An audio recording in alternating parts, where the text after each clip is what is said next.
Bonjour Anne. Bonjour.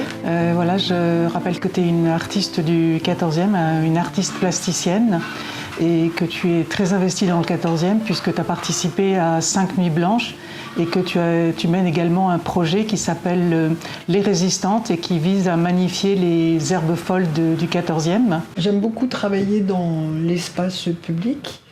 Ça m'intéresse parce qu'en fait, c'est une façon de sortir de son atelier et de sortir l'art dans la rue aussi, et où il n'est pas attendu. Du coup, ça crée des surprises pour le public, des publics qui n'y s'y attendent pas.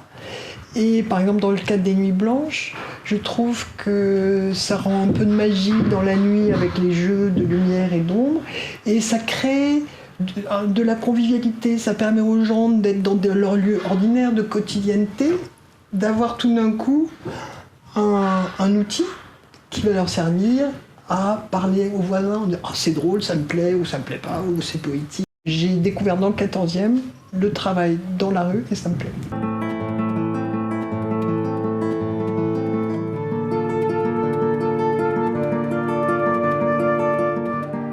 Pour ce projet Les Résistances, tu as été en rapport avec le Muséum d'Histoire Naturelle. Oui. Raconte-nous cette expérience. Oui, parce qu'en fait, j'avais pas tellement de connaissances sur ces herbes sauvages.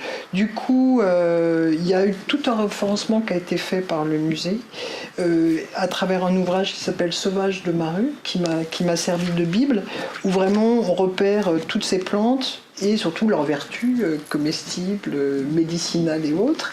Et j'ai suivi, ça c'est les avantages entre guillemets du confinement de MOOC, M-O-O-C là, qui était fait dédié sur les adventices. Donc ça m'a permis d'avoir une meilleure connaissance qui me sert juste à identifier plus le plus grand nombre d'herbes sauvages. Ah oui.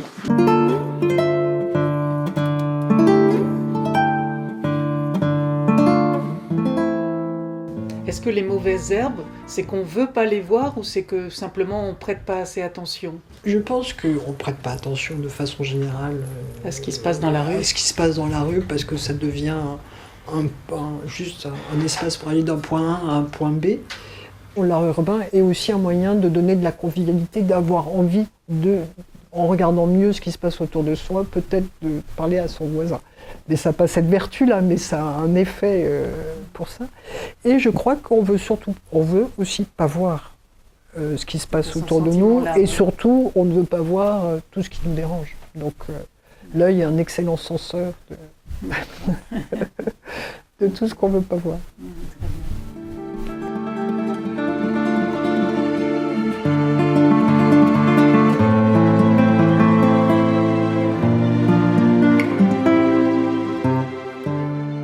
On pourrait presque se nourrir avec les herbes folles qu'on trouve dans les rues du 14e. Alors, oui, mais je ne sais pas si j'aurais envie de les manger. Mais j'ai découvert, justement, en prenant connaissance et en étudiant tout ce qui pousse dans nos rues, il y a du colza, il y a de la roquette sauvage, il y en a plein sur l'avenue d'Enfer-Rochereau, on peut se faire un vrai festin. Il y a beaucoup de plantes aussi qui viennent par l'homme qui a des graines qui se poussent, qui sont sur les semelles ou sur les roues de voiture, qui vont essaimer. Donc j'ai trouvé, toujours sur l'avenue d'Enfer-Rochereau, du colza, du chou, du persil plat. Bon, moi je ne consomme pas ça dans la rue, mais je trouve ça assez impressionnant que ce vivant arrive à pousser dans le minéral qu'est la ville. Donc cette idée me plaît beaucoup.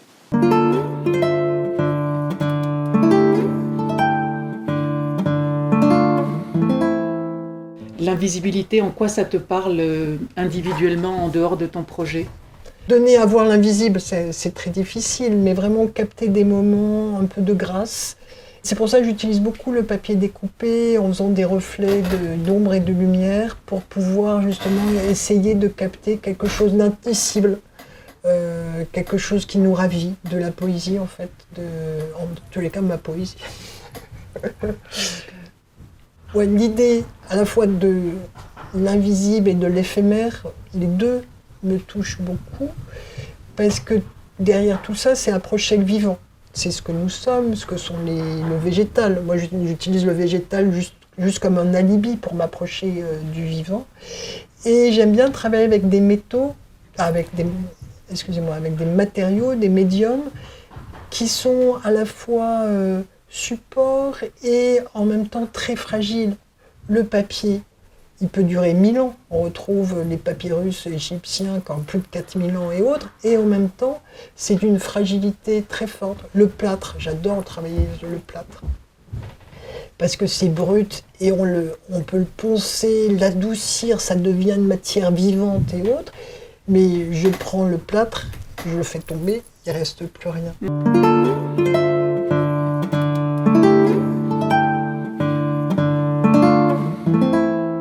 Tu as réalisé donc plusieurs nuits blanches dans le 14e et les 3 premières avaient lieu au Château Ouvrier, à l'hôpital Saint-Vincent-de-Paul et sur la place Slimane Azem. Oui. Quels étaient les thèmes et quelles étaient les réalisations? C'est une commande de la collectivité, de la mairie, non plus un travail que je fais de ma propre initiative. On doit répondre à un thème général. Il y a beaucoup sur le thème de la migration et de l'identité. Et du coup, j'avais fait un travail sur le fait d'être ensemble, sur le maillage des gens, qui est un peu la réalité du 14e, où il y avait des gens de toutes les nationalités qui font souche et qui s'agrègent ici. Et j'avais fait un nuage de papillons avec des lettres qui étaient en bougie, sur lesquelles était marqué le mot « ensemble ». À l'hôpital Saint-Vincent-de-Paul, j'ai travaillé avec Sinono, qui est un autre artiste du 14e. L'idée, c'était de surprendre que les gens se réapproprient un lieu qui avait été fermé depuis 3 ans.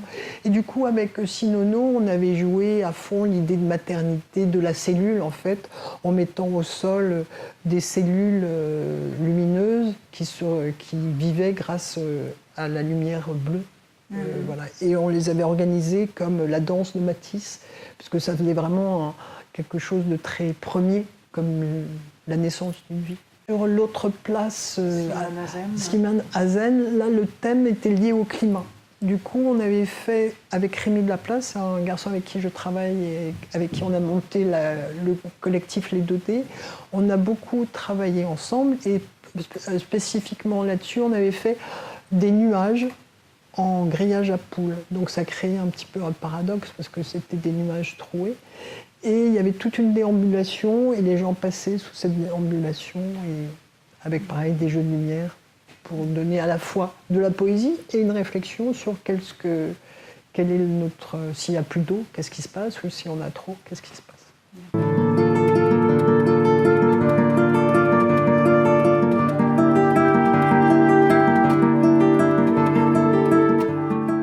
Ce travail-là c'est tiré d'une phrase de Camus, « Il suffit d'un grand morceau de ciel ». Et après, il y a la suite, et pour que l'espoir revienne. Mais moi, c'est juste « Il suffit d'un morceau de ciel » me suffit comme phrase. Et j'ai conçu cette œuvre à partir du livre Eldorado de Laurent Codet, qui raconte l'histoire de migrants, des migrants qui veulent venir en Italie, qui sont chassés par la police. L'Eldorado, c'est un miroir, c'est le miroir aux alouettes sur lequel on rêve.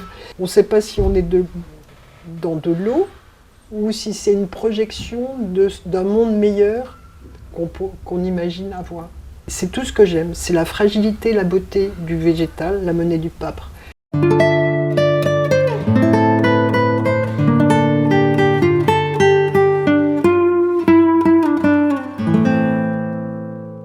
En 2021, tu as réalisé les vœux fabuleux de la mairie du 14e. Quels sont les tiens pour l'année 2023 ? C'est la maire du 14e qui a appelé 3 artistes pour créer des vœux fabuleux. Et l'idée, c'était, quand les soit envoyés, que chacun puisse les exposer à la fenêtre pour saluer ses voisins. On sortait de toute la période de confinement et autres, donc l'idée c'était de retrouver de la convivialité. Donc c'était plutôt heureux et sympathique comme idée. Et moi, mes vœux en 2023, c'est toujours qu'il y ait de la lumière, de la luminosité et puis de la légèreté. Il y a tellement de peine tout le temps. Puis surtout, on sort d'une période difficile. Ouais, hein. ouais. Donc de la légèreté, de la couleur et de la lumière.